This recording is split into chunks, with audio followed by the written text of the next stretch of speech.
কলকাতা রাজভবনের খুব কাছেই রয়েছে এই বিশেষ চেহারার সাদা রঙের বাড়িটা, যার নাম এসপ্ল্যানেড ম্যানশনস।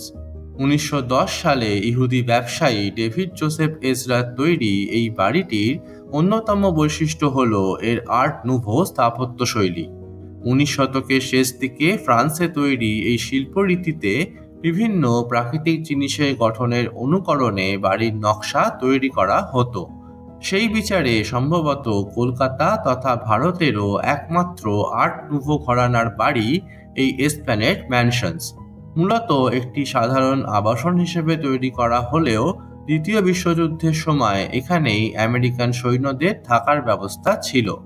আবার 1950-এর দশকে সত্যজিৎ রায় তার পরশপাথর সিনেমার বেশ কিছু দৃশ্যের শুটিং করেছিলেন এই বাড়িরই ওপর থেকে।